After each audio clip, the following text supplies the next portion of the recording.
proses pembelajaran. Jika proses itu dilaksanakan secara online, secara digital, maka kita kenal yang namanya LMS. Ya, LMS itu kepanjangan dari apa? Ada yang tahu? LMS. L kayak spot itu kan LMS, pada itu LMS. Learning Management System bukan? Oh, dia ya. Nah, Learning Management System ya itu adalah sebuah prosesnya. Jadi semua input itu akan masuk ke dalam LMS. Maka di LMS nanti ada informasi tentang guru, ya aktivitas guru, aktivitas atau aktivitas pengajarnya, aktivitas siswa, bahan ajar, media, metode, dan lain-lain ya. Semuanya biasanya dicantumkan pada pada RPS-nya ya kalau perencanaannya. Nah, kemudian outputnya berupa apa? Outputnya itu berupa hasil belajar. Hasil belajar itu menurut Bloom ada 3 taksonomi, apa aja? Kognitif, afektif, psikomotorik, Bu. Oke, Asep. Iya, wah Asep sekarang rambutnya nggak kriwil-kriwil lagi ya. Rambutnya sekarang udah, wah masih ya, masih ada. Ini udah kangen nih anak-anak semester ini nih, pertama kali Anda masuk ya. Pertama kali apa namanya teh? Angkatan 19 awal-awal Covid ya, ada Asep, ada Farik, ada Dana, ada Galih, ada Fadil, ada Dera, banyak ya. Ini semester ini nih saya pertama kali ngajar, wah sekarang udah beda-beda nih, udah lebih dewasa. Nah gitu ya. Jadi e-learning itu sebuah sistem pembelajaran ya yang mendukung proses belajar mengajar dengan bantuan aplikasi elektronik ya. Jadi elektronik di sini internet ya, jaringan komputer dan jaringan komputer itu berfungsi sebagai pendukungnya atau pengantarnya dari sebuah pembelajaran. Nah, apa sih latar belakangnya? Latar belakangnya adalah ya karena kita ada revolusi industri 4.0 ya. Walaupun sebelumnya sudah ada tuh yang berbau internet istilahnya. Perkembangan teknologi informasi dan komunikasi. Ya. Kemudian selanjutnya adalah perkembangan teknologi informasi dan komunikasi ini akan menggeser cara melakukan kegiatan. Melakukan kegiatan semuanya dilakukan dengan lebih cepat, lebih efisien ya, dengan menggunakan media, dengan menggunakan perangkat. Misalnya ya, saya yang tadinya belanja itu harus datang ke tokonya, datang ke swalayannya, datang ke pasarnya, saya cuma hanya saya bisa dengan chat saja dengan pedagangnya. Ya, jadi itu bergeser dalam kegiatan ekonomi. Pergeseran dalam dunia bisnis ya seperti tadi sama pergeseran dalam dunia pendidikan. Pendidikannya itu kita tidak selalu ada di ruang kelas. Guru tidak selalu berdiri di depan kelas ya, tapi guru di depan komputer. Biasanya jadi seperti itu ya. Lebih praktis, lebih cepat ya. Jadi kita lebih banyak lagi mengerjakan hal-hal yang lain karena pembelajaran bisa dilakukan secara lebih cepat gitu. Ya, pergeseran dalam melakukan kegiatan. Ya, latar belakangnya seperti ini. Termasuk kemudian pertama kali internet itu banyak dilakukan di dunia industri, di manufaktur ya. Di industri pengolahan itu semua proses produksinya mulai mulai menggunakan internet, menggunakan komputer, menggunakan listrik dulu, kemudian listrik, kemudian komputer, kemudian internet di dunia industri. Merambah kemudian ke dunia ekonomi ya, ke faktor-faktor ke hal-hal yang berkaitan dengan ekonomi dan bisnis. Kemudian bergeser ke pendidikan ya. Apalagi dengan adanya pandemi kemarin sangat intensif sekali kita melakukan pembelajaran secara daring ya. Nah, pergeseran gaya hidup inilah yang menyebabkan teknologi informasi dan komunikasi ini kemudian menjadi hal yang wajib untuk diketahui, untuk dikembangkan di dunia pendidikan. Karena memang untuk banyak pihak penggunaan internet ini sangat efektif sekali dalam pembelajaran. Ya, begitu. Kemudian selanjutnya adalah ini perkembangannya ya. Inilah perkembangan kita menggunakan internet dalam berbagai aktivitas ya. Pertama kali adalah dengan aksesnya seperti ini, kemudian berkembang ke sini, kemudian hal ini kemudian diaplikasikan dalam bidang advertising, VoIP, musik, pendidikan, ya di bidang finance, komunikasi, film, commerce dan sebagainya. Ya, nah penggunaan IT di berbagai sendi kehidupan itu salah satunya adalah di dunia pembelajaran dan aktivitas belajar mengajar ini, maka kita kenal dengan nama pembelajaran digital dan kita harus mengembangkan pembelajaran digital ini. Nah, sebuah pembelajaran digital itu konsep dasarnya adalah pembelajaran. Oleh karena itu, dalam pembelajaran digital ini jangan sampai lepas dari yang namanya konten pedagogi. Seperti saya sampaikan kemarin ya, kita harus mengandung pembelajaran yang kita lakukan harus merujuk kepada yang namanya TPACK. Ya, TPACK. Ada yang tahu TPACK? Singkatan dari apa kemarin? TPACK. Sep? Siapa? Ya, Bu. Saha Asep, sok Asep. Kirain itu Ibu manggil. TPACK sama siapa yang bisa? Ayo. Technological Pedagogical Content Knowledge, Bu. Iya, siapa itu Irfan ya? Ya, betul sekali ya, TPACK. Jadi pembelajaran digital itu landasannya adalah konsep-konsep TPACK. Technological, pedagogic, content knowledge. Jadi dalam konten pembelajaran digital itu ada teknologinya, ada pedagogiknya, ya, kemudian ada knowledge yang akan disampaikan. Ya, seperti itu. Nah, kemudian dari sisi teorinya, yang melandasi dari pembelajaran digital itu adalah ada teori behavioris, kognitivis, dan konstruktivis. Nah, tadi di pretest benar nggak nih? Kayak gini, ada kayak di pretest tadi ya. Ada behavioris, behavior. Apa sih teori belajar behavior itu apa? Atau behavior itu perilaku ya. Behavior itu kan perilaku ya. Santai aja. Behavioris itu teori yang mengatakan gimana? Kalau izin jawab Bu, ketika peserta didik mengamati perilaku dan menirunya sebagai proses pembelajaran. Iya, betul. Jadi dia bisa mengamati perilaku, ya, mengamati perilaku dari model, kemudian dia akan meniru, ya. Itu sebenarnya kelanjutan dari teori Bandura, dari teori social learning teori. Social learning teori memang beririsan dengan behavioris ini. Ada lagi yang lain? Jadi ini peran stimulus responnya sangat tinggi. Jadi begini, kalau dulu ini dicontohkan dari anjing dulu itu ya. Bagaimana melatih anjing itu? Ahlinya bicara seperti itu. Dia akan, kalau melatih anjing itu kan sulit ya, karena dia binatang buas ya. Pertamanya binatang buas. Kemudian dilatih bagaimana duduk, bagaimana dia itu jalan, apakah dia itu harus makan, dia itu harus tidur, itu dengan menggunakan stimulus. Stimulusnya adalah berupa tulang, berupa makanan dan tali. Ya, itu dari ahli pendidikannya seperti itu. Jadi itu adalah teori behavioris. Kalau misalnya kita ingin mengajar dia bagaimana caranya dia itu biar tidak menggigit, maka Anda pegang makanan, tali dan tongkat, gitu. Kemudian duduk, dia nggak ngerti ya, plok, dipukul sekali, ngerti.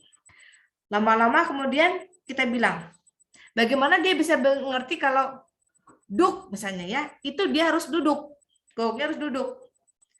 Dia bilang, duk, dia masih berdiri aja. Plok, kata putih. Duk, berdiri aja. Plokku lagi. Duk, pukul pantatnya. Tuk, dia duduk.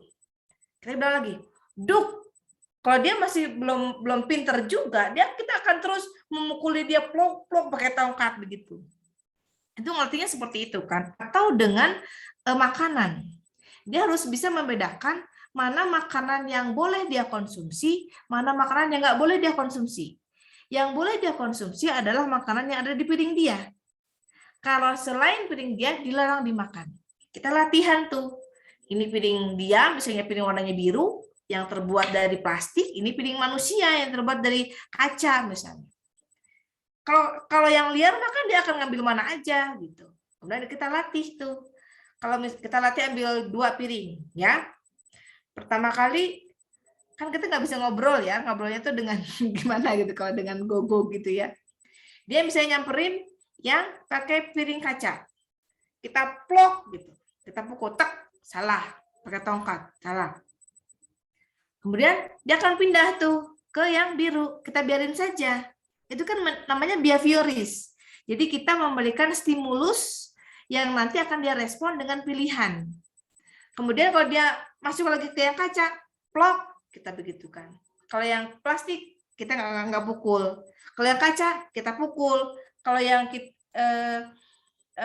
dia ngambil yang plastik, nggak kita pukul. Jadi dia akan tahu mana yang boleh, mana yang tidak boleh. Begitu. Itu adalah behavioris. Ya. Nah, ada kognitivis, ada yang konstruktivis. Ya, nanti kita langsung aplikasi saja ke ininya, ke pembelajaran digitalnya ya. Itu contohnya. Kalau kognitif itu memandang bahwa seseorang itu memiliki memori, ya, memori jangka panjang dan memori jangka pendek.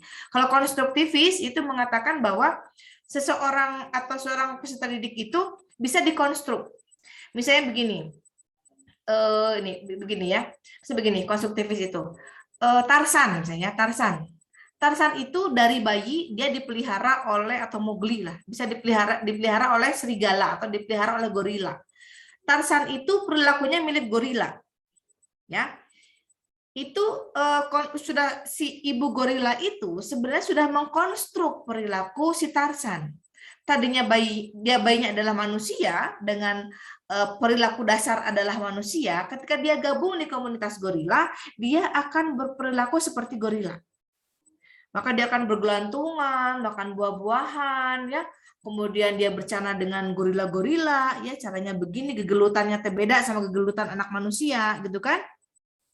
Si Tarsan itu seperti itu.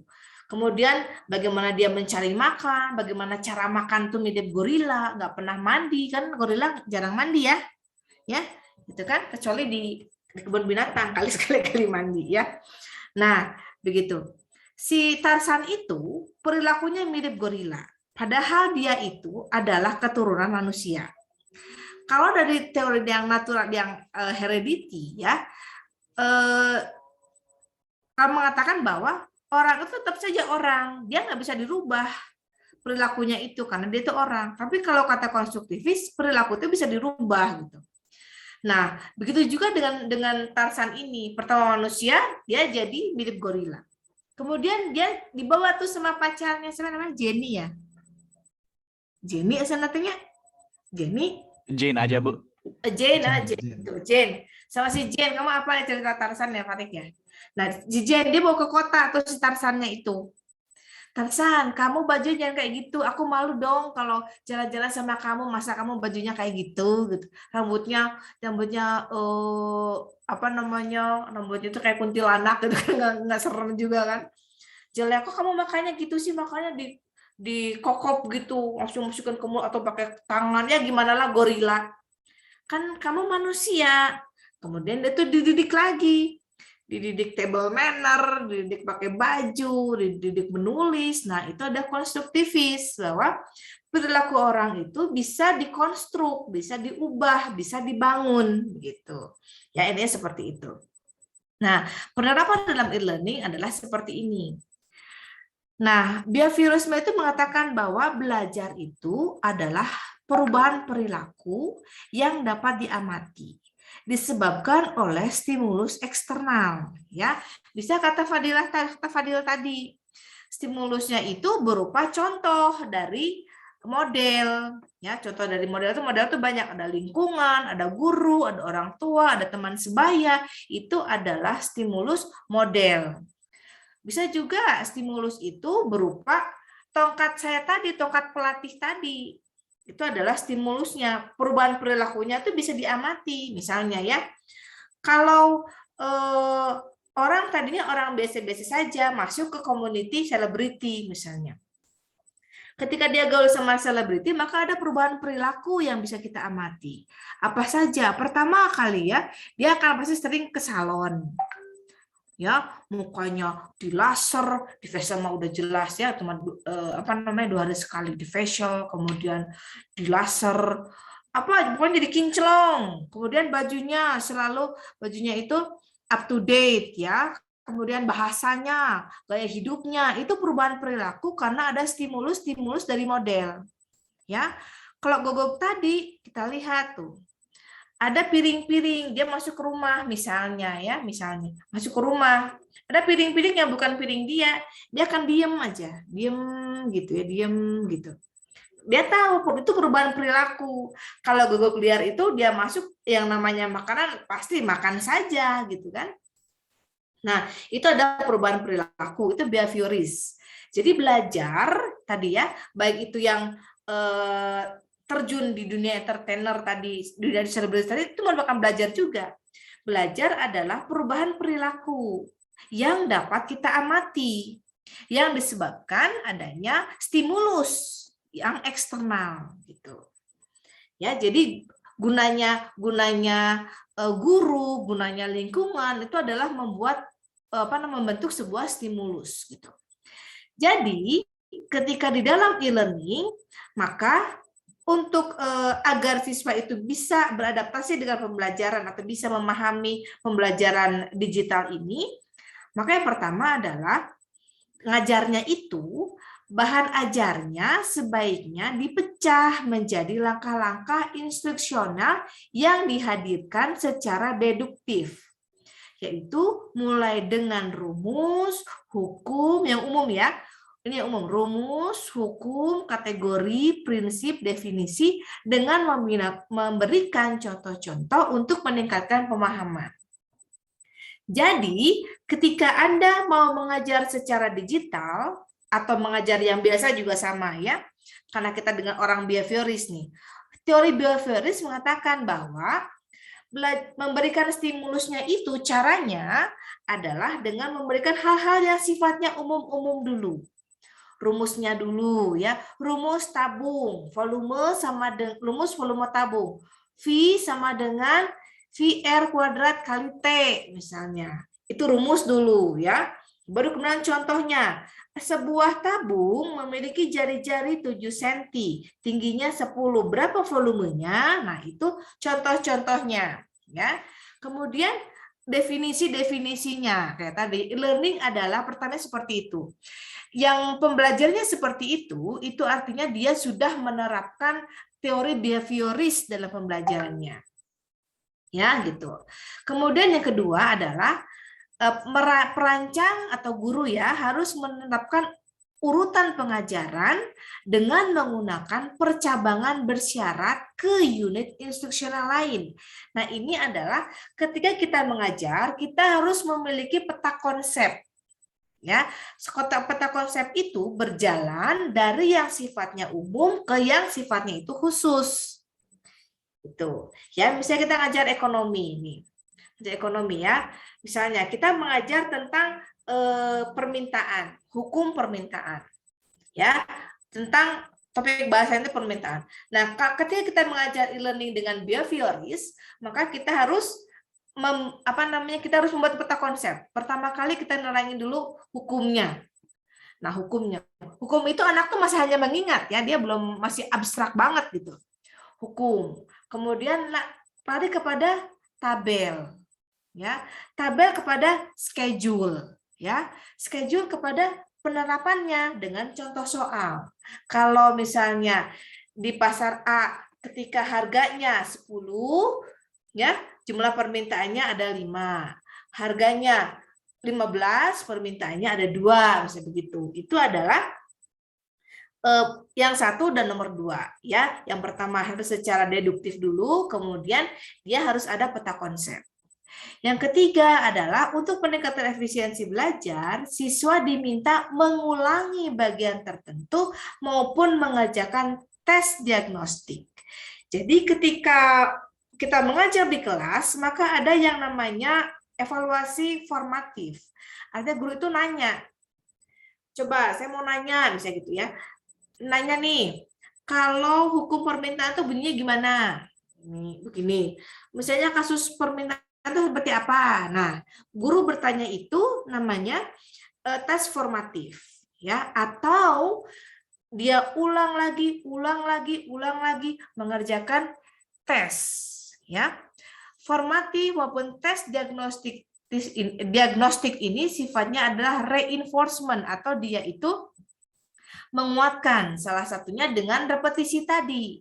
Apalagi kalau Anda yang suka belajar di pesantren ya, saya suka lihat tuh anak saya ngaji di TPA gitu. Belajar misalnya segini. Kul huwallahu ahad. Gurunya itu nyebut gitu gitu. Kul huwallahu ahad, ada nyebut gitu. Kul huwallahu ahad, kul huwallahu ahad. Terus ya begitu mereka itu. Itu namanya reinforcement. Ya, itu namanya penguatan dengan cara pengulangan. Karena kan kalau hafalan ayat gitu ya, atau hafalan apa aja, itu merupakan harus diulang-ulang. Diulang-ulangnya, putar ada tukang bantal guling di depan. Ya. Itu kapuk. Oke. Gitu itu namanya jadi guru itu harus menguatkan bagian-bagian tertentu gitu. Kemudian seterusnya adalah pendekatan behavioris. Ya, pendekatan behavioris ini menyarankan untuk mendemonstrasikan keterampilan dan prosedur yang dipelajari. Jadi demonstrasi itu untuk melihat bagaimana progres perilakunya. Ya, misalnya saya mengajar mengetik ya, mengetik dengan 10 jari bukan 2 jari ya, dengan 10 jari. Dia aja dengan 10 jari kan. Nah, kemudian demonstrasikan latihan. Nah, itu seperti itu namanya behavioris. Kemudian coba hafalkan misalnya ya, surat Al-Ikhlas 1 sampai 5 hafalin ke depan. Nah, itu demonstrasi keterampilan juga. Ya, atau misalnya demonstrasikan cara mencangkok. Nah, itu behavioris juga. Ya, untuk kita melihat bagaimana perubahan perilaku sebagai hasil belajar, sebagai hasil dari stimulus eksternal yang dilakukan oleh guru. Ya, atau dia harus mendemonstrasikan baik itu keterampilan maupun prosedur. Prosedur itu langkah-langkahnya, misalnya gini. Silakan demonstrasikan mengajar sesuai dengan prosedur. Prosedur itu apa? Langkah-langkahnya. Jadi, for the first time kita masuk ke kelas, kita ngapain? Kan nggak mungkin ya ke kelas langsung gigit jari. Kelas itu pertama kita assalamualaikum atau selamat pagi anak-anak semua, semangat hari ini, gitu kan ya. Semangat. Anda bikin ice breaking dulu. Sekarang Ibu mau ice breaking dulu ya. Saya coba 2 anak ke depan. Nah, kemudian setelah itu Anda ice breaking, Anda persepsi, itu kan prosedur ya. Persepsi itu Anda bisa materi kemarin atau Anda bisa mengabsen ya. Anda kaitkan materi lalu dengan materi yang sekarang ya. Kemudian Anda menjelaskan, Anda bertanya ya, Anda menutup, Anda melakukan evaluasi. Itu adalah prosedur. Nah, itu namanya behavioristik. Dalam pembelajaran digital itu nanti kita harus bisa membuat sebuah prosedur. Ya, itu dari aliran behavioristik. Jadi, kalau yang ngajarnya kayak gitu, kayak yang tadi itu mengambil teori dari behaviorisme. Gitu. Ya. Nah, sekarang dan kalau kita merujuk kepada teori kognitif. Teori kognitif itu mengatakan bahwa kali ini agak ketutupan nih. Banyak pembelajaran yang melibatkan asosiasi-asosiasi yang terbentuk melalui hubungan dan pengulangan. Ya, jadi kita memisahkan, atau kita menganalogikan. Nah, belajar yang menganalogi, belajar yang menggunakan asosiasi itu pembelajaran yang kognitivis, ya, yang terbentuk melalui hubungan-hubungan dan pengulangan. Misalnya begini, saya nanya, kenapa truk itu rodanya ada berapa sih? 8 ya? Ada 8. Coba truk, kenapa ya truk itu mobilnya 8? Rodanya 8. Kalau mobil rodanya ada 4. Kalau motor hanya 2. Coba kenapa itu? Nah, itu ada kognitivisme. Maka Anda akan mengolah logika Anda, kenapa ya kok truk itu harus 8? So, kalau sudah 8, maka bagaimana sih engine-nya? Bagaimana sih mesinnya agar dia itu bertenaga? Bagaimana steeringnya, bagaimana engine-nya seperti apa agar dia bergerak? Ya, itu adalah kognitivisme. Saya nanya lagi, kenapa motor itu rodanya cuma 2? Jawabannya ya kalau 2 mah motor, Bu, kalau 4 mah mobil. Nggak kayak gitu jawabannya. Itu jadi kita harus sangat logis. Saya nanya lagi, kenapa ya setum? Mana tahu setum? Ya, Raja Ban itu setum. Kenapa setum rodanya gede banget? Kenapa setum itu rodanya kok terbuat dari besi, nggak dari karet? Itu namanya asosiasi. Ya, asosiasi. Jadi Anda itu berlogika, Anda berpikir secara kognitif, secara nalar. Kenapa sih kok setum itu rodanya terbuat dari besi? Oh, karena dia akan difungsikan untuk mempres jalan. Kayak kalau dari karet mah membal dong, nggak akan padat misalnya. Gitu ya. Kenapa kok dia itu luas ya? Ya biar efisien, kan jalan luasnya segitu. Kenapa nggak luas banget ya? Bun, kalau luas banget nanti garasinya di mana, kan bingung misalnya gitu ya. Silakan. Itu adalah kognitif. Kalau misalnya guru menggunakan asosiasi seperti itu, maka dia mulai membangun kognitif dari siswanya, mulai berpikir logis, mulai berpikir sebab akibat, mulai berpikir tentang hubungan. Itu adalah kognitivis, ya. Nah, dalam e-learning, maka ketika kita orang yang menggunakan kognitivis, yang pertama adalah dia akan menggunakan strategi dalam pembelajarannya. Dia akan menggunakan strategi dalam pembelajaran. Dan EPS itu banyak muatan strateginya. Nah, strategi ini berkaitan dengan apa tujuannya. Kalau tujuannya adalah partisipasi peserta didik ya, ketika belajar itu selain tersampaikan materinya, suasananya itu kondusif. Artinya iklimnya itu akademik. Siswa mau berpartisipasi. Siswa mau aktif bertanya dan menjawab ya, seperti itu. Gimana ya strateginya? Nah, Anda cari strategi-strategi apa yang bikin active learning itu seperti apa? Apakah mau simulasi?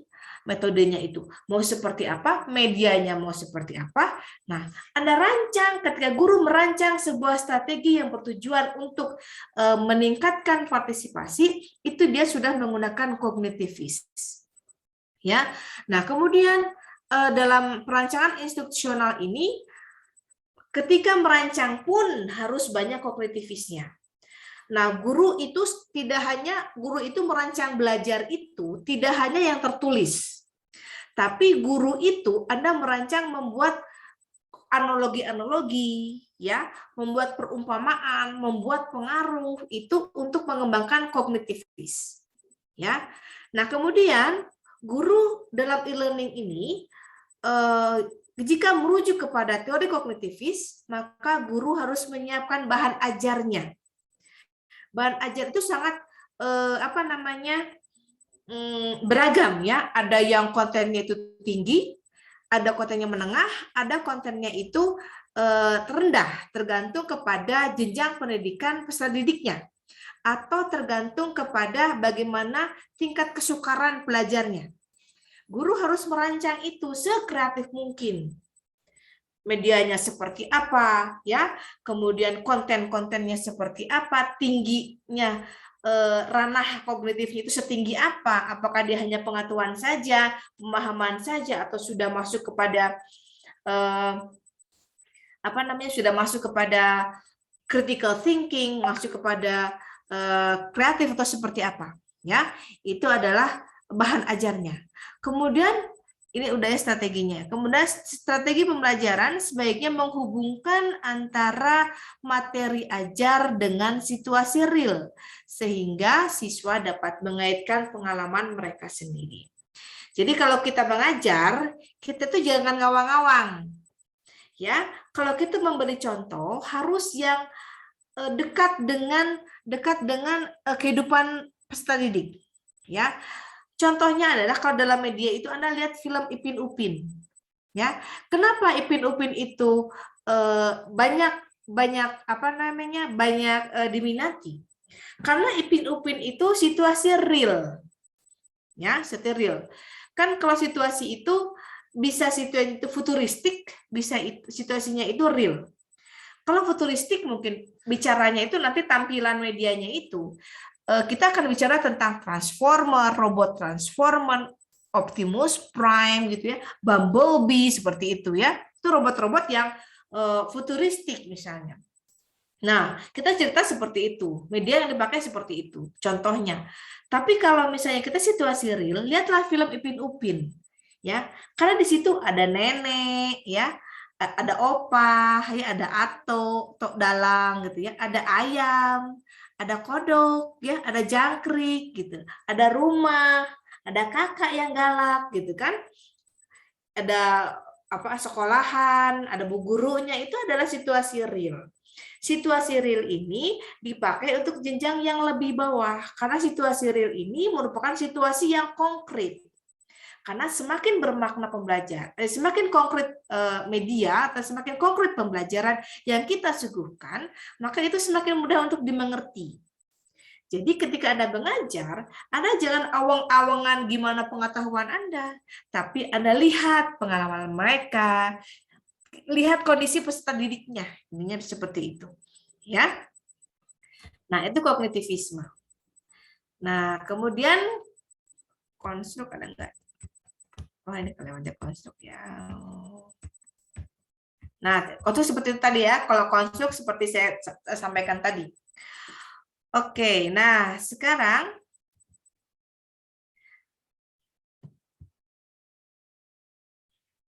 bagaimana sih penerapan atau sintak model dari pembelajaran e-learning ini?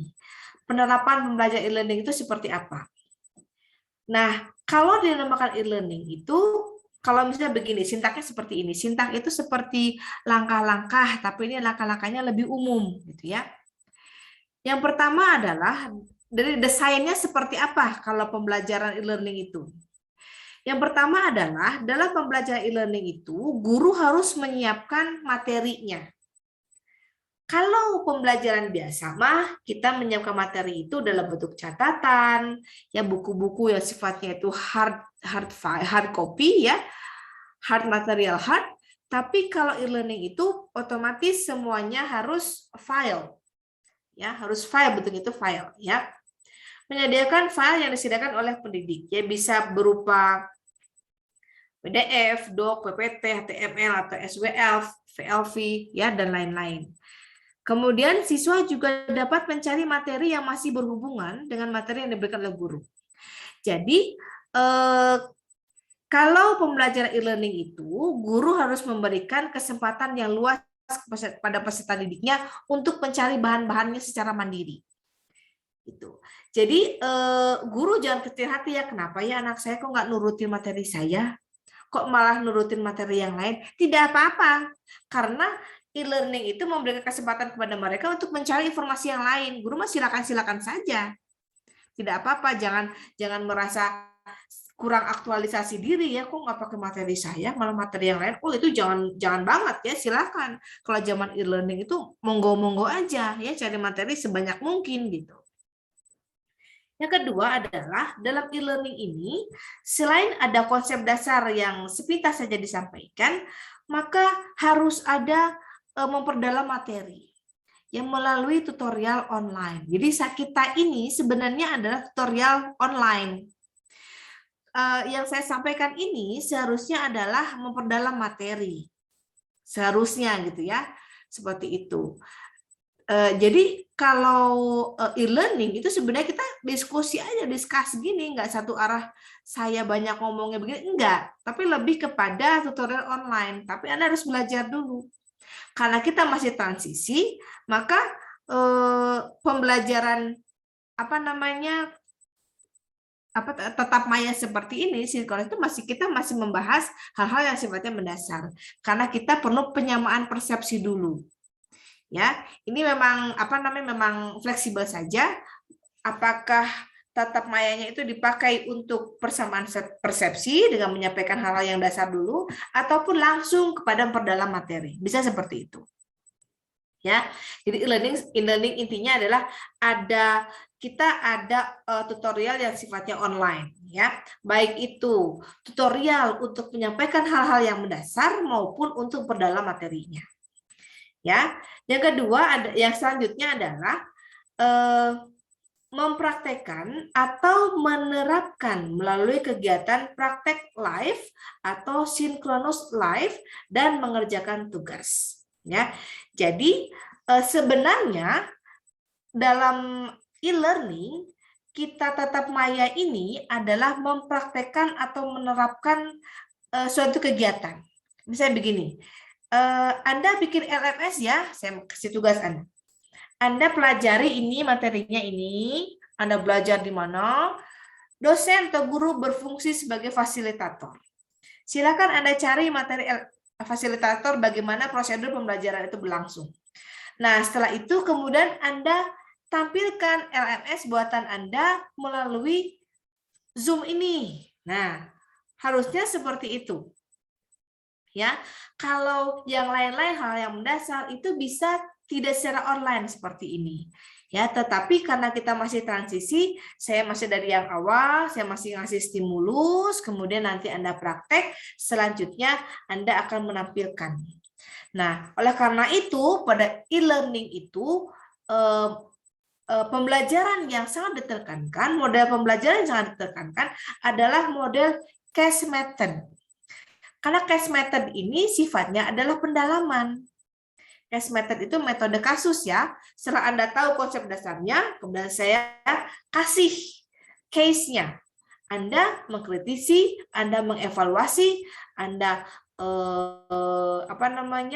membangun hal-hal apa saja yang perlu diperbaiki. Harusnya seperti itu. Tapi kan hal itu, case method itu akan terjadi dengan baik kalau Anda sudah tahu dasarnya gitu.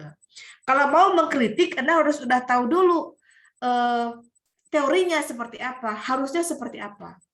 Kalau Anda mau menganalisis, Anda harus tahu dulu. Anda menganalisis pembelajaran digital nih. Anda harus tahu dulu pembelajaran digital itu apa, pembelajaran digital yang baik itu seperti apa, baru Anda bisa mengkritik. Anda tidak bisa mengkritik tanpa pengetahuan, kan? Anda nggak bisa mengevaluasi atau memperbaiki sesuatu tanpa pengetahuan, gitu kan ya? Bisa gini, misalnya Dera nih, Dera hari ini misalnya pakai baju misalnya pakai kebaya, hari ini pakai kebaya. Saya nanya, Dera pakai baju daerah mana? Saya bilang, saya pakai daerah Maluku Bu, katanya. Oh Maluku. Nah, karena saya sudah tahu, dia bilang, Maluku, kok tampilannya kayak Sunda? Maluku kan bajunya seperti ini, ada misalnya, ada rombe-rombenya Maluku itu, kemudian ada lukisan-lukisannya, lukisannya juga motifnya itu motif pedang, misalnya ada motif warnanya juga motif senjata, motif bunga yang lebih jelas, atau warnanya juga tidak warna pink seperti itu, tapi Maluku itu lebih merah, hitam, kemudian kuning, genjreng-genjreng Maluku itu. Kok kayak gitu ya? Ketika saya akan mengkritisi pakaian Dera, maka saya harus tahu dulu kebaya itu yang seperti apa. Gitu ya. Dalam mengkritisi, dalam mengevaluasi, kita harus tahu dulu konsepnya. Pakaian adat Sunda. Datang, jeng-jreng, Dera. Dera pakai baju apa? Saya pakai baju Maluku. Loh, kok ini mah kayak kebaya? Karena dalam pengalaman saya udah tahu pakaian kebaya mah seperti ini. Bawahnya batik, atasnya brokat. Pakai hiasan kepalanya. Gitu. Pas datang, kenapa Dera bawa tombak gitu kan? Pakai baju seperti ini. Nah, saya akan mengkritik, Dera, itu baju Maluku. Menurut saya bukan baju Maluku. Ketika saya bilang, menurut saya itu bukan baju Maluku, saya tahu baju Maluku. Gitu kan? Dera, itu mah kebaya. Tuh, kalau baju Maluku, A, B, C, D, E, saya tulis ciri-cirinya. Kalau kebaya, E, F, G, H, I. Nah, ketika kita akan case method, kita harus tahu dulu konsep dasarnya. Ketika akan mengkritik, kita harus tahu dulu konsep dasarnya. Itu kan, jadi seperti itu. Ya. Nah, itu jadi mempraktekkan, menerapkan melalui kegiatan praktek live dan mengerjakan tugas, ya. Kita mempraktekkan tampil gitu ya, dan juga mengerjakan tugas atau kita sebut dengan nama assignment, bisa dalam bentuk asinkronus. Kalau sinkronus itu kita live ya, live seperti ini. Kalau asinkronus itu tidak live. Kalau asinkronus itu kita bisa berbagi ide dengan orang lain, tapi kalau asinkronus kita berbagi ide dengan sendiri aja, gitu ya. Nah, ini kepanjangan nih. Oke ya, ini hanya persepsi dasar aja ya. Nah, kita belum masuk ke case method nih, saya masih persepsi dasar tadi ya. Yang pertama adalah apa bedanya e-learning dengan traditional learning. E-learning disebut dengan nama kalau online learner, kalau yang tradisional nih, teacher control learning. Jadi guru itu sangat mengawasi atau sangat mengendalikan dari pembelajaran. Guru itu sangat mengendalikan pembelajaran ketika tradisional. Ya, kemudian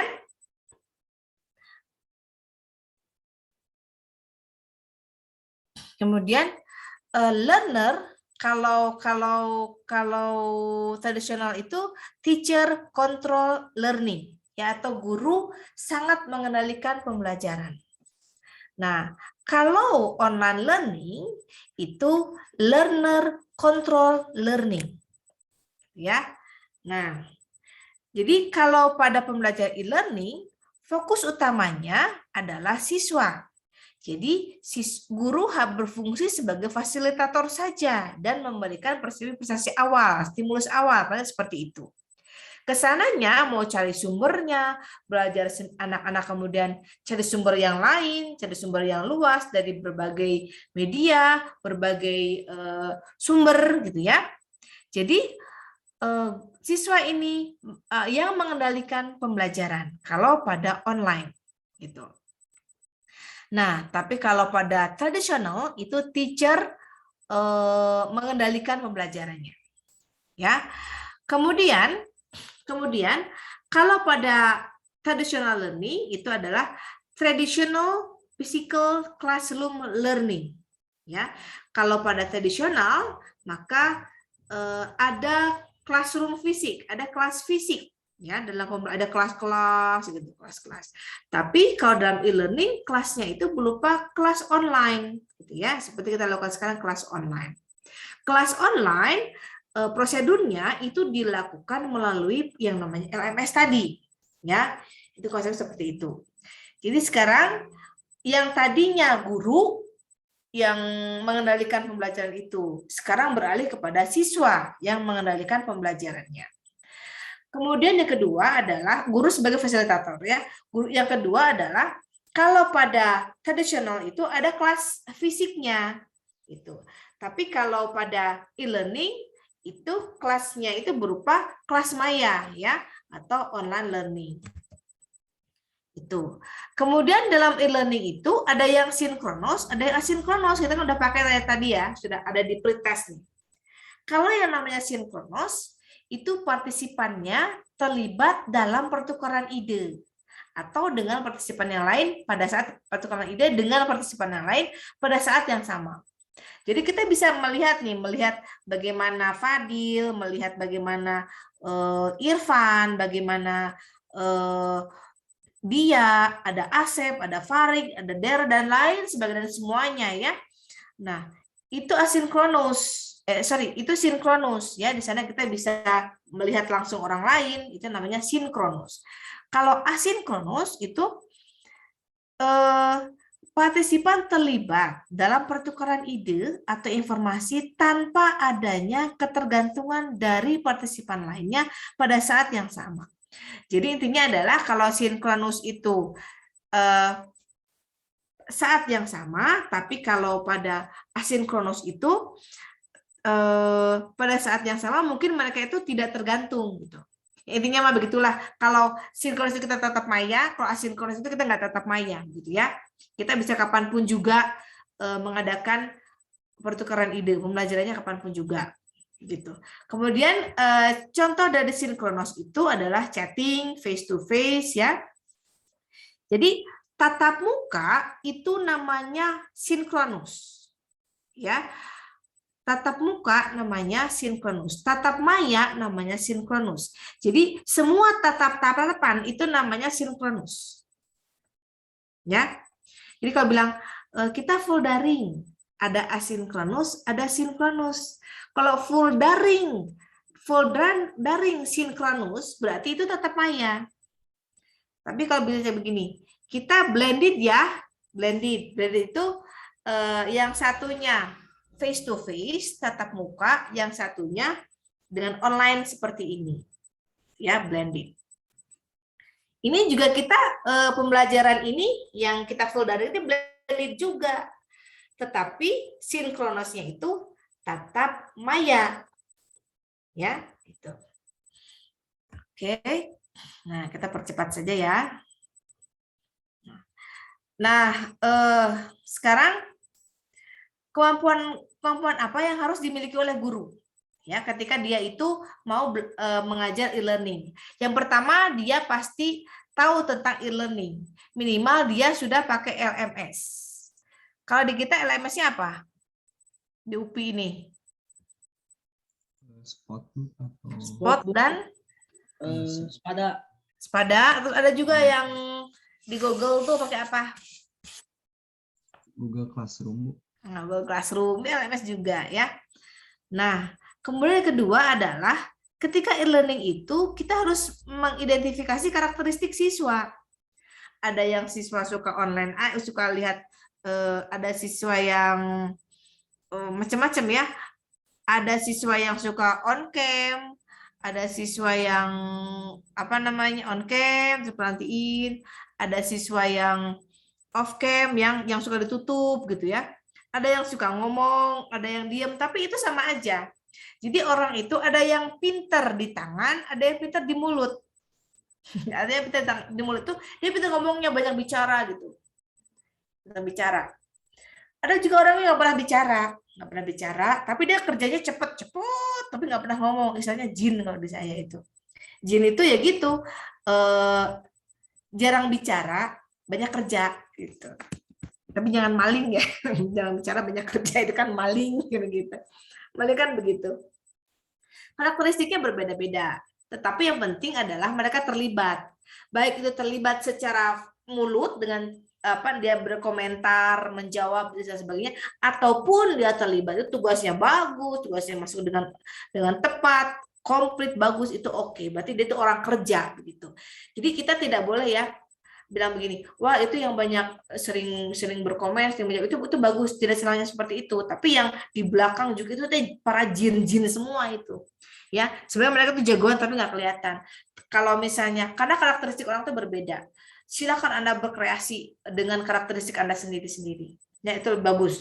Saya mah pemimpin, tipe orang di depan, atau tipe orang worker. Ya, itu sangat berbeda. Yang kedua adalah seorang guru itu harus bisa mendesain dan mengembangkan materi. Mengembangkan materinya, jadi mendesain dan mengembangkan materi yang interaktif, gitu. Jadi begini, di sini ketika kita bicara tentang online learning, maka banyak hal yang perlu diimprove ya untuk lebih anak itu lebih aktif.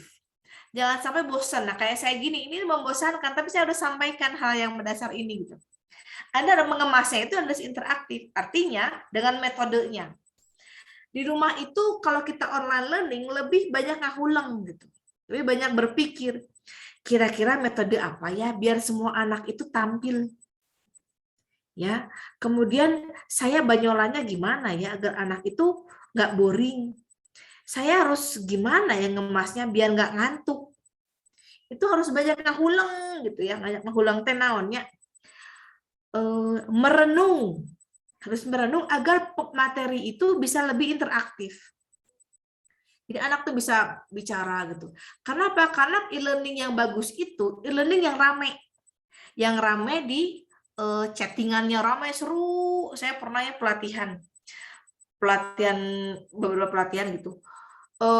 Ada pelatihan dosen-dosen dan bukan dosen-dosen yang biasa, yang itu yang umum ya. Di chatnya itu selalu seru banget. Setiap ada omongan dari tutornya begini langsung ditanggapi. Nah, seperti itu sangat interaktif. Jadi pembelajaran e-learning itu nggak sepi jempling, ya, tetapi lebih seru sebenarnya. Tak karena mereka bebas bicara begitu, ya. Nah, kemudian jadi guru itu harus bisa mengembangkan materi yang interaktif. Jadi harus istilah Sundanya mah ketika kita e-learning kita harus merenung dulu dan punya waktu yang banyak, yang kata orang Sunda mah nyase itu apa ya? Yang banyak, jadi kita bisa santai gitu ya. Yang santai, kita mau ngajar itu teh kita pakai metode apa ya yang santai itu gitu. Sedikit tapi mendalam, santai gitu. Guru terus seperti itu. Yang interaktif, medianya yang bagus gitu ya. Kemudian kita sambil ngomong, kemudian bisa sambil ice breaking. Kalau kita kadang-kadang ya suka dikejar sama ini harus sampaikan pengetahuannya sampai segini nih, gitu kan. Terus metodenya udah seperti ini nih. Nah, dengan patokan-patokan itu kadang kitanya menjadi sulit untuk bergerak gitu. Ya. Nah, selanjutnya adalah guru itu harus mengadaptasi strategi mengajar untuk menyampaikan materi secara elektronik. Strategi mengajarnya dari strategi ceramahnya. Ceramahnya pun kan ada penceramah ya, walaupun kita tuh audio saja, podcast aja dengarnya, tapi kelihatannya itu menyenangkan. Ada yang kayak gitu kan? Itu adalah strategi mengajar. Style orang mengajar. Hanya podcastnya saja itu sudah menyenangkan gitu. Gak ngebosenin, kita ngerti gitu. Ya, kan podcast itu ada yang tambah ada yang nyeletuk-nyeletuknya, itu yang bikin berbumbu itunya. Itu adalah strategi mengajarnya. Kalau kita hanya ceramah saja. Kalau pertanyaan, gimana pertanyaannya? Apakah kita pertanyaan mau dikemas pakai Slido, pakai Menti? Gimana pertanyaan? Dan kita bikin, oh ini nih, biar seru kan pakai menti.com atau pakai Slido, jadi kan kelihatan pendapat-pendapatnya seperti apa, lebih interaktif dikemasnya itu. Ya, atau kita mau evaluasi nih, evaluasi online gitu ya. Kemudian evaluasi online kita bahas, ada celetuk-celetuknya itu lebih bagus ya. Nah, kemudian ini saya bicara teorinya dulu nih ya gitu. Mengorganisir materi dalam format yang mudah dipelajari gitu ya. Formatnya yang sederhana, yang mudah dipelajari. Kemudian selanjutnya adalah kemampuan melakukan training dan praktek secara elektronik. Jadi guru itu harus bisa melakukan training. Training itu seperti apa? Silakan Anda ikuti training.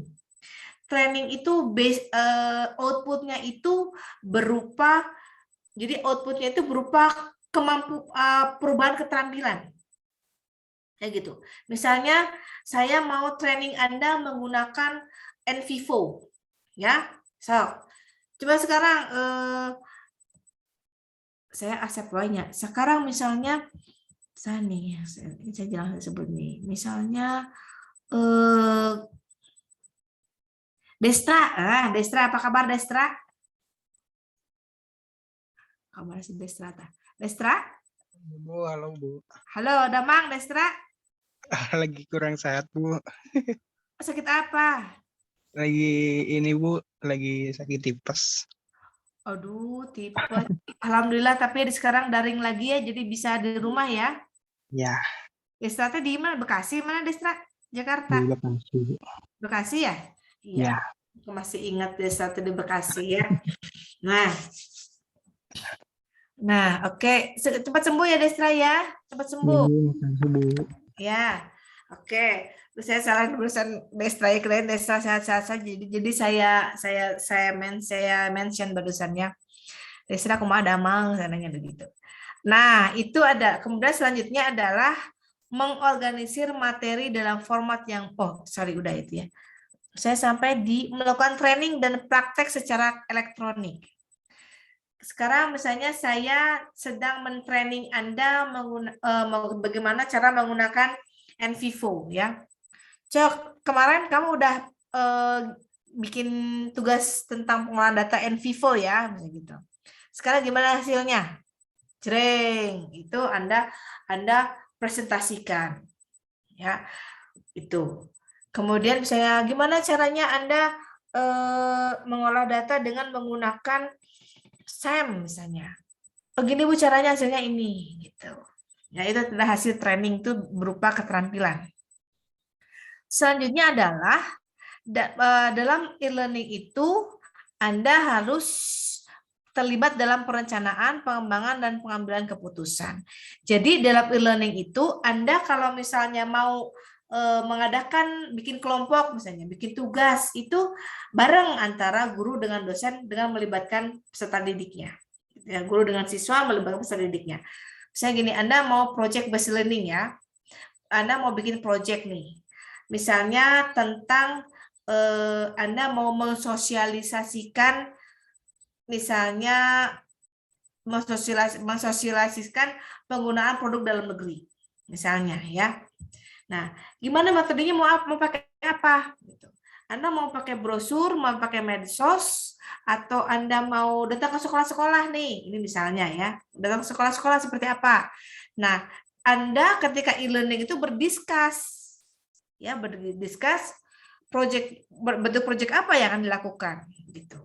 Ya. Nah, kemudian di e-learning itu seorang guru harus bisa mengevaluasi keberhasilan pembelajaran.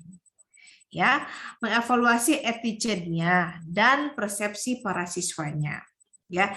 Jadi dengan menggunakan Google Forms, dengan Kahoot, dengan quizzes ya, itu mengevaluasi pembelajaran.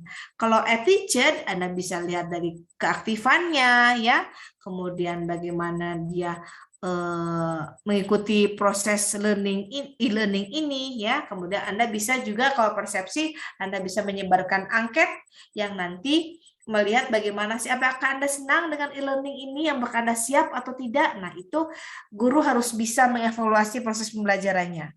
Proses pembelajaran yang sifatnya itu kognitifnya, yang sifatnya attitude-nya, dan sifatnya itu melihat bagaimana psikomotor peserta didiknya. Ya, jadi guru itu memiliki kemampuan mengevaluasi e-learning, gitu ya. Oke, kemudian perkembangan ini sudah bisa Anda baca sendiri ya. Saya singkat saja. Sejarah e-learning itu yang pertama dari CBT ya, atau Computer Based Learning ya, tahun 90-an. CBT. Di sini training berbasiskan menggunakan komputer. Kemudian ada CBT 94, CBT dalam membentuk sebuah paket-paket training ya.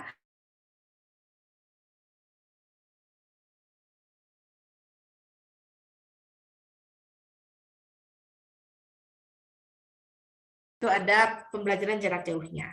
Kemudian tahun 97 itu LMS, Learning Management System ya, tahun 97. Tapi belum menggunakan web, itu masih berupa intranet saja. Ya gitu. Tahun 99 ini mulai bikinlah LMS-nya. Ya, ada Spot, Spada, ada Moodle, ada Ruang Guru ya. Ruang Guru itu LMS juga ya. Kemudian Edmodo ya, itu ada LMS juga yang banyak dipakai di sekolah-sekolah atau universitas yang belum memiliki atau belum bikin LMS sendiri gitu. Nah, kemudian ini karakteristiknya ya. Bisa Anda baca saja nih ya. Pertama adalah memanfaatkan jasa teknologi elektronik, seperti itu ya, seperti tadi ya. Kalau yang namanya e-learning itu pasti erat yang namanya teknologi elektronik. Kemudian memanfaatkan keunggulan komputer ya. Keunggulan komputer itu ada digital medianya dan ada bisa networknya. Kemudian menggunakan bahan pelajaran yang sifatnya mandiri. Jadi e-learning itu harus ada kemandirian belajarnya. Kenapa? Karena kita berbasis internet, maka dia bisa cari sumber dimanapun juga. Ya, kemudian memanfaatkan jadwal, oke. Kemudian materi pelajaran bisa disimpan di komputer ya untuk penyimpanan dan lain sebagainya. Oke, ini silakan dibaca saja ya. Fungsinya nih. E-learning itu fungsinya adalah yang pertama adalah suplemen yang sifatnya pilihan. Jadi kalau Anda menyampaikan sebuah materi, saya menyampaikan materi-materi itu sifatnya adalah suplemen saja, stimulus saja, yang sifatnya sebagai pilihan atau opsional. Utamanya dari mana? Utamanya adalah Anda mencari dari berbagai sumber. Yang kedua adalah sebagai pelengkap, ya. E-learning itu sebagai pelengkap dari belajar mandiri. Pengganti atau substitusi. Kalau kita seperti sekarang ini sebagai e-learning sebagai substitusi. Kalau kita nggak bisa nggak bisa luring, maka kita pakai e-learning. Ya, jadi e-learning itu sebagai pengganti. Sebagai pengganti dari luring. Sekarang lagi ada pandemi nih, oh berarti kita sekarang full daring deh, gitu ya. Jadi e-learning itu berfungsi sebagai pengganti. Namun di sana bisa juga sebagai pelengkap dari pembelajaran yang tatap muka. Kalau tatap muka itu misalnya ada tugas, ya tugas banyak anak yang nggak masuk, pada nggak tahu, kita upload tugasnya di LMS. Kalau misalnya ada materi yang tersampaikan, kita upload di LMS-nya, gitu ya. Itu fungsi dari pembelajaran learning. Kemudian polanya nih, siapa yang benar nih tadi ya? Polanya ya. Polanya itu yang pertama adalah pembelajaran e-learning itu konstruktivis. Ya. Jadi ketika e-learning itu Anda mulai dikonstruk untuk terbiasa dengan hal-hal pembelajaran digital. Anda terbiasa dengan ngedownload materi. Anda terbiasa dengan situasi pembelajaran yang Zoom ini. Ya, mengkonstruk. Anda terbiasa dengan mencari sumber belajar dari luar. Itu mengkonstruk. Ya. Jadi pola pembelajarannya itu ada konstruktivis. Ada pembiasaan-pembiasaan baru yang terbentuk ketika Anda menggunakan digital ini. Yang kedua, pola pembelajarannya adalah berbasis sumber daya. Jadi e-learning itu banyak muatannya. Banyak muatannya. Kenapa? Karena Anda bisa mengambil sumber dari mana-mana saja. Ya kan? Segala macam ada di internet. Ada di internet, segala macam teknik ada di internet. Misalnya, saya mau bikin kemarin aja, saya mau bikin printer saya itu ya infusan, saya mau sendiri. Gimana ya caranya? Saya buka internetnya. Oh, gini ya, yang tadinya saya pakai cartridge boros, saya nginfus sendiri. Oh, gitu ya caranya, dikit-dikit saya pelajari. Itu mengkonstruk saya, itu kan berbasis sumber daya. Ya, kata si A begini, kata si B begini, kata si C begini. Tapi nggak semua informasinya itu benar gitu ya. Ada yang kita banyak pakai teknik-teknik yang mungkin si penulis itu salah gitu. Nggak kayak gini dah. Saya sering mendapatkan seperti itu. Ya. Yang ketiga polanya adalah ada pola kolaboratif. Jadi kalau pembelajaran e-learning ini adalah membuat Anda bisa bekerja sama secara online gitu. Kerja online, misalnya dengan apa? Misalnya dengan Google Drive, itu kan kerja kolaboratif. Ya, Google Drive itu pekerja kolaboratif. Kemudian e-learning itu harusnya pembelajaran berbasis masalah gitu, atau problem based learning. Intinya pada pembelajaran e-learning itu harus banyak problem based learning-nya atau case-case yang ada masalahnya. Dari case-case itu kita kritik, ya, kita evaluasi, kita ceritakan kembali, misalnya ya. Itu berbasis kepada masalah. Berbasis naratif artinya beruntun, ya. Tidak langsung yang sulit, tapi e-learning itu harus dari yang sederhana kemudian ke yang rumit atau ke yang kompleksnya. Ya. Nah, kemudian pola yang selanjutnya adalah e-learning itu situated learning, pembelajaran yang terkondisi. Artinya, kalau misalnya Anda ya ketika jadi guru, waduh saya nggak bisa Zoom nih, saya ini saja ya, tidak bisa Zoom jam 7 misalnya. Saya ganti saja, anak-anak bisa nggak ya jam 12 malam misalnya gitu ya.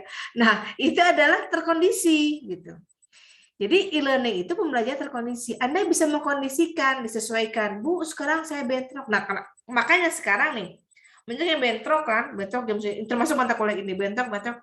Oh, karena kita daring semua, besoklah pembelajaran ekonomi digital kita jam 5 subuh aja ya. Siap, Bu. Ayo, terus itu habis dari masjid ya, oke. Nah, itu polanya seperti itu, situated learning. Bu, saya sakit, kata Destra itu.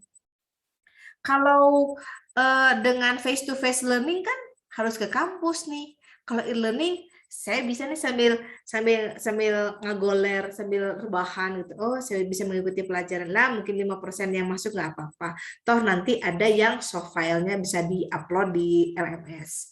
Itu namanya situated. Jadi polanya konstruk, ya, mengubah pembiasaan, ya, kemudian mengubah mengubah pengetahuan, mengubah perilaku, mengubah psikomotor kita, ya, polanya seperti itu. Jadi e-learning ini akan banyak mengkonstruk kita, akan banyak kemampuan-kemampuan tambahan lain selain pengetahuan, gitu. Kemudian pembelajaran berbasis sumber daya, akan banyak informasi kita dapatkan pada e-learning itu sebenarnya. Kenapa? Karena situated learning kita boleh belajar dari mana saja gitu. Pokoknya belajar tentang LMS, bagaimana cara bikin LMS.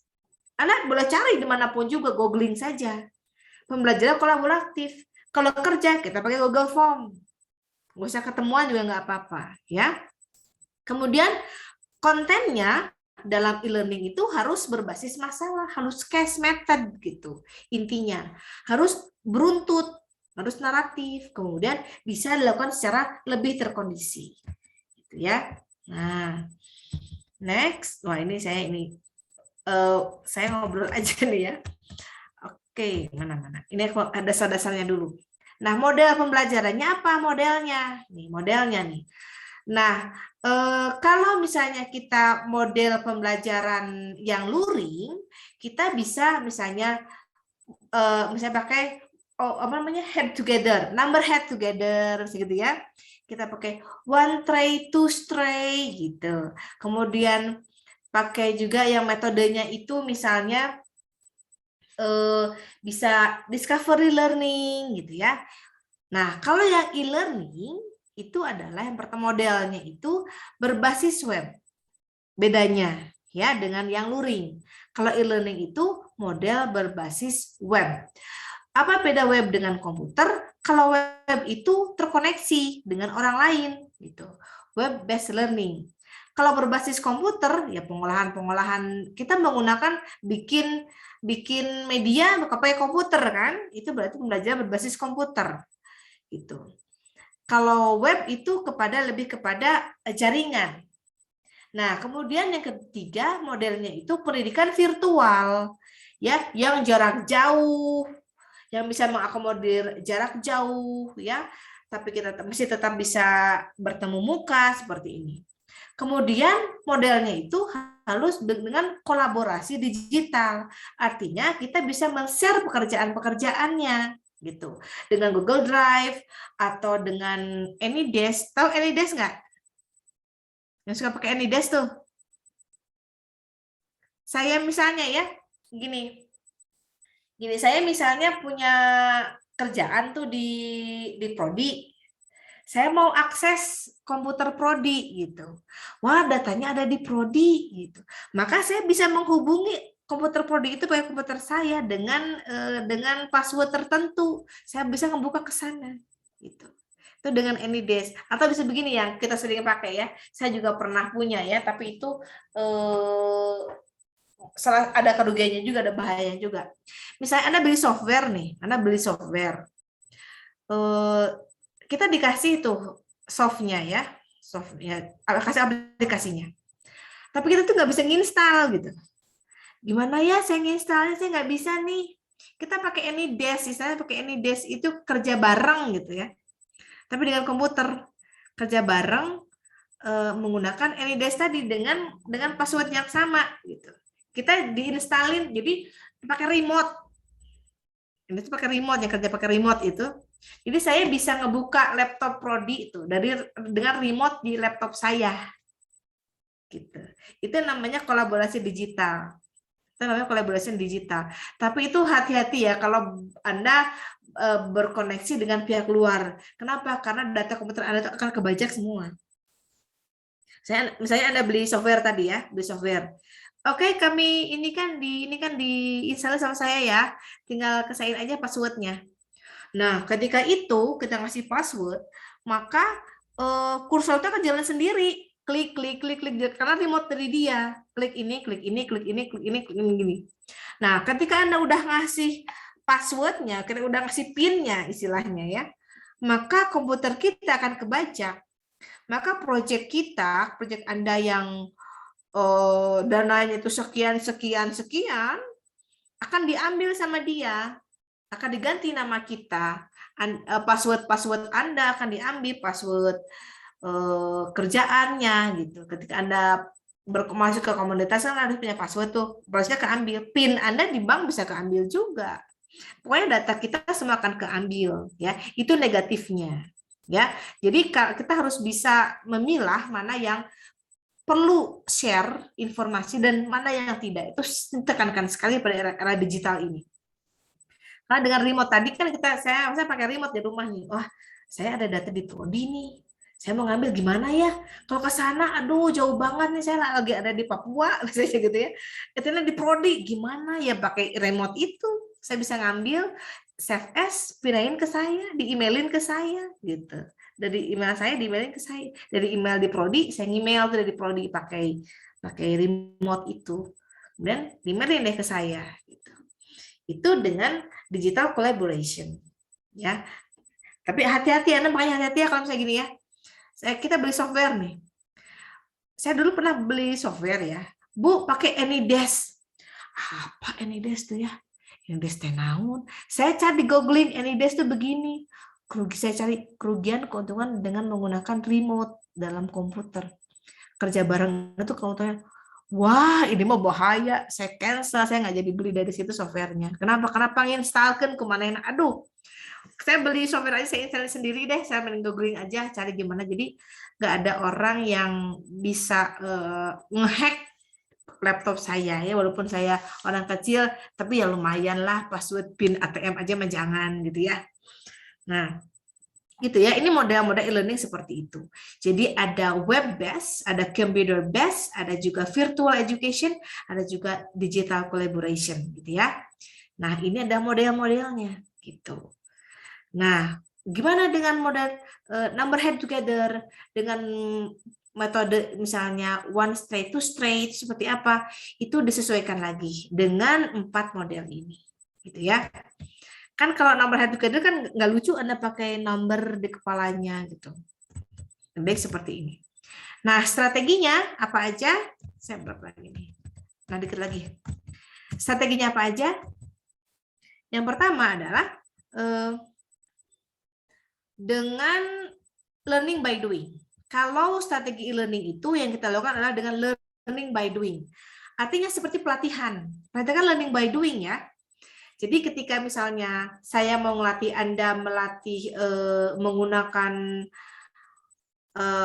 Stata atau SAM PRS, kata begini, atau membuat media, misalnya saya mau mentraining Anda cara bikin video misalnya. Bu, silakan dibuka ininya, filenya, buka aja gitu ya. Kemudian Bu klik ini, Pak Asep, setelah itu keluar itu, oke. Nah seperti itu dengan learning by doing. Kemudian pembelajaran secara tidak langsung atau incidental learning. Tidak langsung itu kita nggak langsung itu kita ngupload modul, kita ngupload bahan ajar ya. Itu strateginya bisa seperti itu.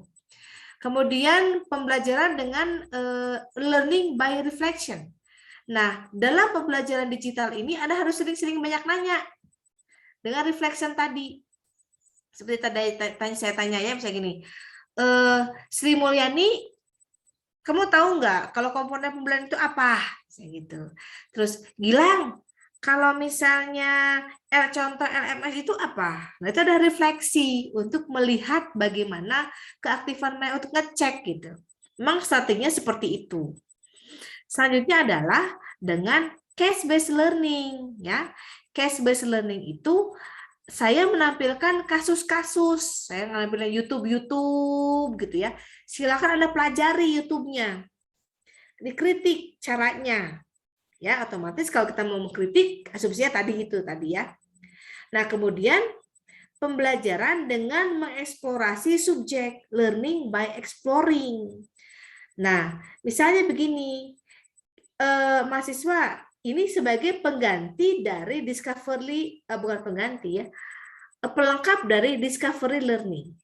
Kalau discovery itu kita exploring-nya itu field, jadi kita explore ke lapangan. Kalau ini learning by exploring itu exploring-nya kita tuh di dunia maya gitu. Misalnya kita mau lihat ya gimana sih dampak COVID-19 ini, dampak Omikron ini terhadap siswa SD. Kan sudah menerapkan PJJ ya, siswa gitu. Dilihat kenapa ya kok mudah menerap ke anak SD ya? Omikron itu apa bedanya sama Delta? Apa bedanya sama Alpha? Apa bedanya? Bagaimana penularannya? Kita explore. Baik itu dengan asinkronus maupun sinkronus. Ya. Jadi strategi yang bisa diterapkan pada e-learning itu yang pertama adalah kita bisa learning by doing ya, kayak tadi tes in vivo ya, menggunakan SEM itu learning by doing. Kemudian secara nggak langsung kita incidental learning, kita upload modulnya, kemudian kita konsultasi secara maya ya. Learning by reflection strateginya adalah kita kalau kita melakukan e-learning kita harus banyak brainstorming. Misalnya gini ya, menurut Anda kira-kira makanan khas Jawa Barat itu apa? Menurut saya cilok Bu, bakso Bu, mie ayam Bu, kemudian bakso tahu, lengko apa sebutin?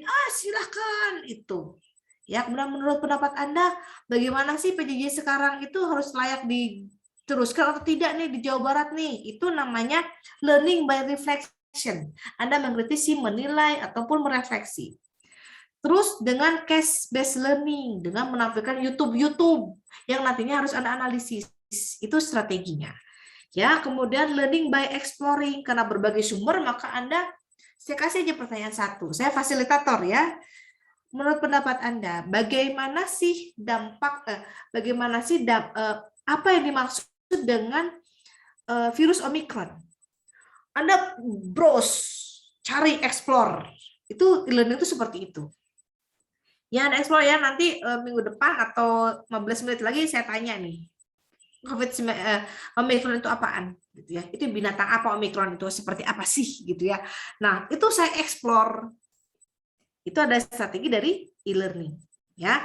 Nah seperti itu, jadi tidak lagi banyak konten tentang metode-metode yang dulu kita pelajari ya, sekarang banyaknya yang seperti ini, case based learning, project based learning, learning by doing, seperti ini strateginya. Nah tujuannya apa ini? Yang pertama adalah ketika kita banyak learning by doing, ketika kita itu banyak case method, project, hal yang harus yang banyak melibatkan pekerjaan mahasiswa, yang harus melibatkan anak didik itu harus bekerja, ya harus mengerjakan, maka tujuannya adalah memudahkan melakukan pembelajaran. Ya, karena anak itu sudah biasa bekerja, sudah bisa memahami, dengan e-learning itu memudahkan melakukan pembelajaran dengan banyak sumber, ya, kemudian dengan pembelajaran yang konkret itu memudahkan melakukan pembelajaran. Yang kedua adalah meningkatkan daya serap materi pelajaran. Karena ada yang bilang begini dari Confucius, ya kalau dari filsafatnya itu. Kalau kalau guru memberitahu, maka mereka akan lupa. Kalau anak melihat, maka akan ingat. Kalau anak bekerja, maka akan paham. Gitu. Ya, saya nggak tahu di kuliah apa, saya pernah cerita kayak gitu teh. Pelajaran ikhlas ini atau bukan, ya saya lupa lagi. Jadi gitu. Jadi untuk meningkatkan daya serapnya, Anda jangan hanya ngasih tahu, tapi melibatkan dengan strategi e-learning yang tadi. Strategi yang e-learning yang tadi saya sampaikan itu, semuanya orientasinya adalah kerja. Orientasinya adalah melibatkan peserta didik dalam proses pembelajaran. Jadi mereka tuh doing gitu. Case method mereka doing. Karena mereka harus menganalisis ya. Project apalagi doing.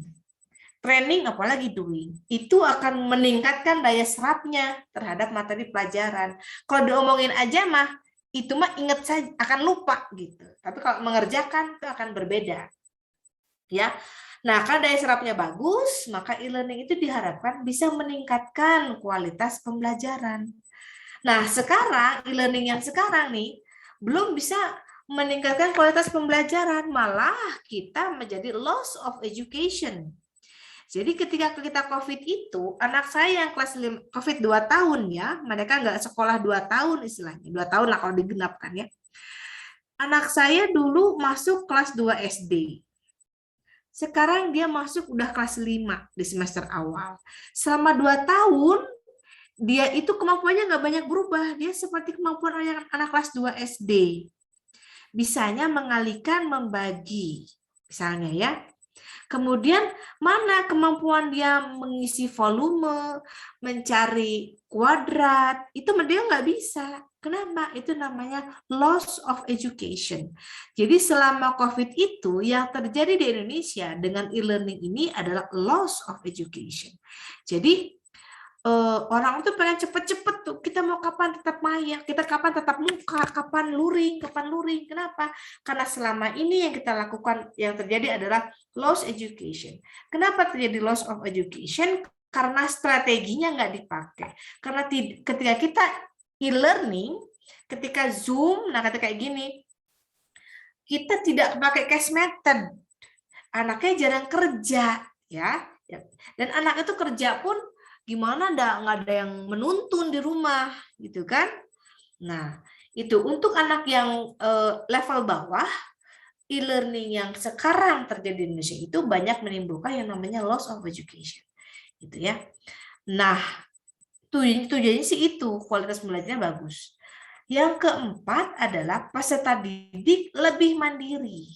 Ini kita juga sedang merangkak bagaimana memandirikan peserta didik. Kasih aja tugas, dan mereka suruh berpikir tentang dihuapan. Berpikir, sok menurut kamu apa? Misalnya gini ya. Bisa gini, guru itu kasih tugas. Anak-anak sebutkan perilaku-perilaku yang menghemat BBM. Gitu ya. Nah, guru itu begitu kalau anak yang curiosity-nya tinggi, keinginan tahunya tinggi, dia akan cari atau browsing. Cara-cara menghemat BBM, di browsing di internet. Akan banyak sekali. Ya. Tapi kalau anaknya sendiri itu bingung, tidak mandiri, maka dia akan bingung apa aja yang bikin perilaku yang menghemat BBM itu apa aja ya gitu. Nah, maka dia akan bingung, maka dia akan loss education. Karena dia akan bingung, pembimbingnya nggak ada. Nah, sekarang kalau e-learning, pembimbingnya itu, guru sebagai stimulus, pembimbingnya itu, yaitu dunia maya, internet itu sumber informasi begitu. Ya. Kemudian wawasan pembelajarannya lebih luas. Ya, kita bisa tahu pembelajaran di A, pembelajaran misalnya kita lagi anak ngebuka nih. Pembelajaran ekonomi di SD Al-Azhar. Terlihat, oh gini di Al-Azhar belajarnya kayak gini nih gitu. Kalau kita kok kayak gini ya, di Al-Azhar mah kayak gini gitu. Ya, memperluas pembelajaran memperluas wawasan pembelajaran ya. Nih, dua lagi ya. Kelebihannya, nih harusnya idealnya itu kelebihannya adalah ada interaktiviti. Harusnya seperti itu. Harusnya ada interaktif. Oleh karena itu sebaiknya nih ya, kalau e-learning itu bagaimana caranya saya sebagai dosen dan Anda nanti sebagai guru yang akan mengajar e-learning harus bisa meningkatkan partisipasi mereka. Apakah dengan ice breaking-nya, apa dengan situasi yang nyamannya, ataukah dengan bodor atau apa gitu. Ya, kalau ditanya melulu nanti wah kayak takutnya nggak nyaman ya. Kalau tanya tunjuk ke Asep, Farid, dia, Fadil, siapa saya tanyain. Ya, Galih sok kenal Galih gitu kan. Itu kadang-kadang kasihan juga dulu ditunjuk-tunjuk ya gitu kan. Nah, interaktif itu jadi kita harus membiasakan membangun sebuah perilaku guru sebagai fasilitator atau dosen sebagai fasilitator yang bisa anak itu nyaman. Ketika nyaman, interaktifnya bagus gitu kan ya. Nyaman dulu gitu. Nah, kemudian harus kelebihannya itu akan membangun sebuah kemandirian. Kemandirian ya. Kemudian dengan accessibility. Kelebihan itu ada memperluas accessibility. Jadi jangkauan aksesnya itu lebih luas. Kemudian banyak sekali enrichment-nya. Kenapa? Karena sumber belajarnya banyak karena ciri dari learning itu adalah syarat dengan bahan ajar, syarat dengan sumber, maka enrichment-nya akan tinggi. Jadi idealnya kelebihannya akan seperti itu. Kalau guru itu bisa memfasilitasi dengan bagus. Kalau luring, saya juga gitu ya, kalau luring, saya bisa interaktif dengan anak-anak itu. Jadi anak udah celetuk gitu. Itu bagus itu kalau dalam pembelajaran. Pertamanya seperti itu. Celetuk-celetuk kemana weh? Tidak apa-apa. For the first time gitu. Celetuk-celetuk nyambung. Jaga sembung gitu kan. Jaga sembung jaga sembung beli dondong gitu kan ya. Nggak nyambung dong gitu kan, seperti itu. Jangan jaga sembung bawa golok, itu mah nggak mendidik gitu kan ya. Nah, kalau jaga sembung bawa golok, biasanya jaga sembung itu kan manly, nggak mungkin dong beli dondong, tapi dia bawa golok gitu kan ya. Tapi kesananya jadi hal yang jelek gitu. Oke, itu kelebihannya ya. Nah, terus kekurangannya nih. Kita memang lagi merangkak mengarah kepada kelebihan-kelebihan tadi. Bagaimana sih biar bisa anak-anak itu partisipatif? Gimana sih biar aktif, gimana sih biar mereka tuh senang e-learning, senang dong nonton kita gitu kan ya, senang dong Juman gitu kan, tanpa ada tekanan, dengan sendirinya, dengan sadarnya mereka Juman senang nih gini. Gimana sih caranya? Itu saya pribadi juga masih merangkak bagaimana caranya biar anak-anak tuh interaktif gitu. Kemudian kekurangannya apa? Yang pertama, nah ini yang kadang-kadang kita sering alami ya, gitu. Kurangnya interaksi antara pengajar dengan peserta didik. Kita banget gitu kayak gini teh. Interaksi antara pengajar dengan peserta didik, ngomong kalau ada takol. Apa coba dia klik kebuka deh. Anu Bu gitu. Nah, interaksinya itu cuma segitu aja gitu. Coba kalau luring. Luring kan? Luring. Karena Anda pernah luring tuh dulu semester sama saya luring. Karena bisa seserian. Saya cerita apa? Celetuk, si Asep, celetuk, Destra, celetuk, gimana gitu ya. Itu pertama kali itu sangat bagus begitu. Jadi kita bisa membuat situasi pembelajaran yang nyaman.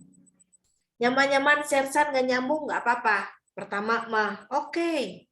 Ya, pertama mah pertemuan ini pertama kita apalagi ngajar di SD, SMP, SMA ya, nyaman dulu aja, mereka mau belajar dulu tuh udah sangat oke gitu. Nah, jangan sampai mereka itu interaksi itu karena misalnya begini, ayo off cam, on cam dong, buka dong, on cam dong, itu kayak gini. Perhatiin dong, ibu ngajar di depan nih. Nah, itu kan disuruh. Kalau tanpa suruh itu lebih bagus. Jadi dia itu mau berinteraksi kalau nyaman. Kan gitu, orang bisa ngomong kalau udah nyaman gitu kan. Nah, nyaman itu dari mana?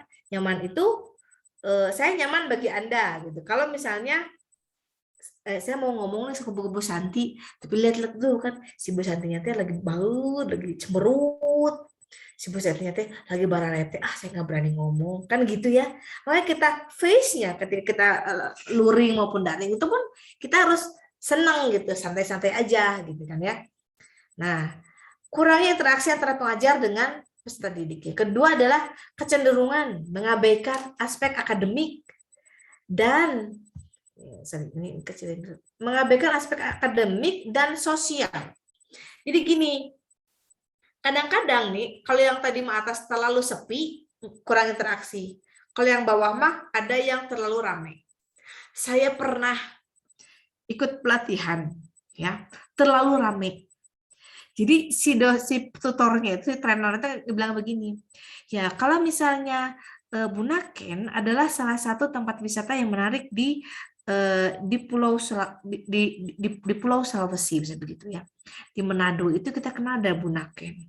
Nah, ada yang nyeletuk. Ya, misalnya gitu ya. Asep apa atau Bunaken di sini teh. Apa hayu atau orang Bunaken, ka Bunaken hayu rek naon, rek usep. Nah, jadi begitu. Itu jadi bukan akademik lagi. Namanya ngusep, orang neangan kuya we di Bunaken teh. Orang terewakan. Nah, itu aspeknya udah mengabaikan aspek akademik lagi. Tutornya, udah ya Bapak Ibu ya, kita ke Bunakennya nanti lagi. Kita masuk dulu ke sini, dan ada hal-hal yang harus kita capai gitu ya. Itu mengabaikan aspek akademik. Kenapa? Karena saking senangnya ngobrol. Hayu atuh ira ngusep teh. Engkewe minggu. Sakatu didinya mau ada halunana. Heeh, hayu atuh. Nah, ya jadi kayak gitu. Itu kalau terlalu bebas. Ya, kata bebas seperti itu. Nah, kemudian mengabaikan aspek sosial, ya kadang-kadang aspek sosial. Gini, aspek sosial akan terabaikan dalam pembelajaran e-learning kalau kita itu karena kita tidak melihat orang secara fisiknya ya. Misalnya saya mau kadang-kadang gini, kalau dalam e-learning itu dalam Zoom itu bisa saja seseorang itu berkata yang nyindir ke orang lain, ya nyindir apa gitu ya, nyindir ke orang lain. Bisa gini ya. Maaf ya, bisa gini. Waktu saya pernah tuh lagi acara apa ada mahasiswa. Si mahasiswa teh di backgroundnya backgroundnya acak-acakan misalnya. Background gimana? Kamu lagi di mana sih? Di pasar. Kamu lagi di mana? Saya lagi di pasar, Bu. Kamu teh gimana sih kok ada di pasar di ini? Kamu kan lagi kuliah, kenapa lagi di pasar? Ya gitu. Itu tuh nyepet nantinya teh. Tahu nyepet? Nyepetnya menyudutkan gitu ya. Nyepetnya menyudutkan nah gitu. Oke, kemudian proses belajar lebih cenderung ke arah pelatihan. Nah, iya. Karena kenapa? Karena memang dari pola di learning sendiri adalah learning by doing. Karena ke arah pelatihan. Oleh karena itu, dalam e-learning seperti saya ini, pertama kalinya sih kita konsep-konsep aja dulu, persamaan persepsi dulu, baru kemudian learning by doing gitu. Kalau ke arah pelatihan, itu artinya nantinya kita tidak bisa mengembangkan materinya. Gitu. Kemudian tidak semua tempat tersedia fasilitas internet. Duh punten atau jelek sinyalnya. Duh punten nih, saya lagi hujan gede di saya, nggak bisa join. Saya lagi mati listrik, nggak bisa join. Saya lagi kuotanya lup-lup, soalnya kuotanya tinggal 500 mega deui, habis, ya seperti itu. Kemudian kurangnya penguasaan bahasa komputer, karena untuk berkoneksi ini harus ada penguasaan bahasa komputer. Kemudian kurangnya tenaga yang memiliki keterampilan internet, ya. Misalnya kita mau langganan, kita misalnya gini ya. Kita zooman, kita alhamdulillah bisa zoom terusan ya. Mungkin di tempat yang lain mah ada keterbatasan fasilitas zoom itu cuma pakai yang 40 menit aja. Udah 40 menit berhenti, hilang. Connecting dulu ya, connecting dulu. Lama dulu, diundrain gitu teh, pet mati. Connecting lagi 40, pet terus sampai 3 SKS. Bayangkan ada 10 kali mati. Kan ya, karena 40 menit, 40 menit lagi, 40 menit lagi, 40 menit lagi, begitu. Ya. Nah, oke, sekian program kita. Semoga silakan barangkali ada pertanyaan kita discuss. Jam berapa nih sekarang ya? Bentar, saya lihat dulu. Jam piro ini? Oh, 9:30 ya. Wah. Satu aja ada pertanyaan, Mangga?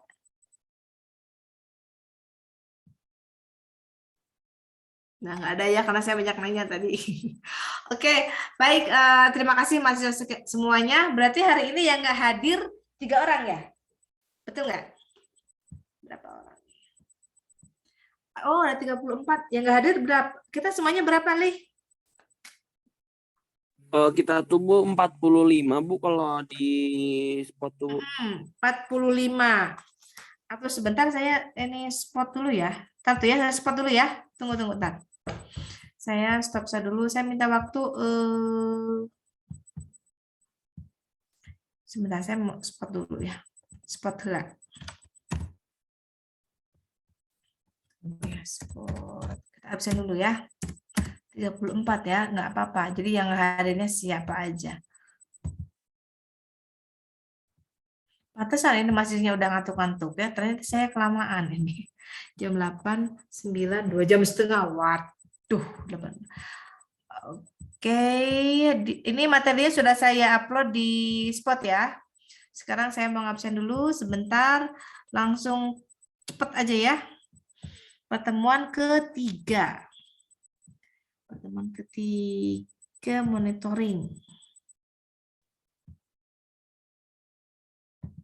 Ayo Spot, biasanya agak susah jam segini tuh. Banyak yang pakai. Oke. Oke, kita absen ya. Ringky Firmansyah. Ringky, halo. Ringky, halo. Tidak ada Bu di Zoom. Ayu Lestari. Hadir Ibu. Oh, tadi Ringky kayaknya ada. Ayu Lestari ada. Galih Muhammad ada. Irene. Irene. Hadir Ibu. Oke. Asep Setiawan hadir ya. Sri Andini. Hadir Ibu. Oke. Pramesti Citra Wardani. Hadir Bu. Andita. Hadir Bu. Muhammad Fadilah Sidik. Tes. Hadir ya. Tes hadir, Bu. Oke, Ricky.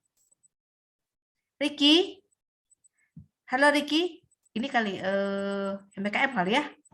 MBKM kayaknya dia. Nainggolan. Gracia Natalia. Hadir Bu. Oke. Anggi. Raden Anggi Usman, Nggi. Ada nggak Anggi? Itu MPKM juga Bu. Oke. Jadi nggak hadir ya. Tiara Maharani.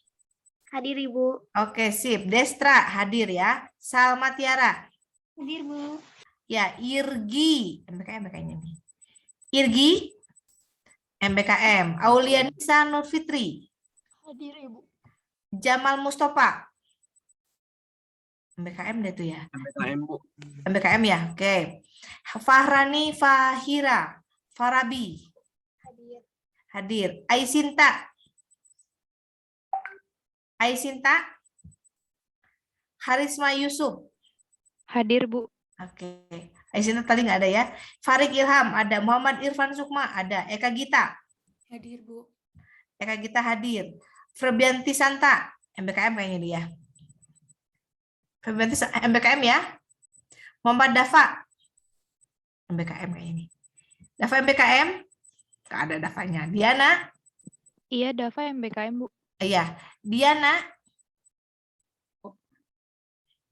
Diana ada nggak? Ada Bu. Hadir. Ada. Dera. Ada kayak tadi. Hadir Ibu. Nah, Irma. Hadir Ibu.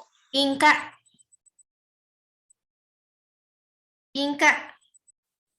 MBKM kali ya. Inka nggak ada. Iya, iya Inka MBKM juga Bu. Oke, dia ada dia ya. Hairil Insan Bintang. MBKM ya. Terus Amelia Nisa. Hadir, Bu. Ya. Anissa Kusuma Esa Putri. Hadir Ibu. Rehan Holil Insan. Hadir Bu. Fitriana Rizkia Suhendar. Hadir Bu. Gilang Asifa. Hadir Bu. Fahrul Dena. Fahrul Dena. MBKM, Bu. BKM ya. Yolanda Veronica. Yolanda Veronica. MBKM juga, Bu. BKM, Bu. Tadi Yolanda kayaknya hadir yang pertama ya, awal ya? Iya, Bu. Oh, udah kita hadirkan aja deh. Fahrul Dena juga ya. Tadi ada hadir katanya. Husnul Khotimah. Hadir Ibu. Oke. Vira Hantika Putri. MBKM, Bu. BKM. Nida Rabani Warodah. Nida Rabani Warodah. MBKM. Devi Fitriani. Hadir Bu. Hadir. Konita Zulfariati. Hadir Ibu. Salsabila Konita hadir. Hadir Ibu. Salsabila hadir. Oke, terima kasih. Ibu. Mangga. Baik, untuk mengakhiri. Hadir. Siapa hadir nih? Siapa? Siapa? Itu Nida, Ibu. Itu Nida. Siapa? Nida. Nida. Iya, yang tadi Nida. Kalau Salsabila Rahmi itu MBKM. Oh, Sama Aisinta juga sama, Bu, MBKM. oh, Aisinta ya. Saya tulis keterangannya di sini MBKM di absennya. Siapa? Aisinta di atas ya? Iya. Aisinta ya. Baik, mahasiswa sekalian, kita SS saja pertemuan hari ini. Kita tutup pertemuan hari ini ya, Mangga. Siapa mau SS nih? Tarik, Bu, biasanya, Bu. Farik, sok Farik. Mangga. Yo guys, dinyalakan kameranya guys.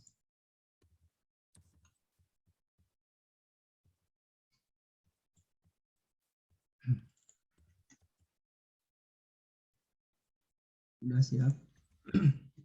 Di foto ya, slide 1 dulu.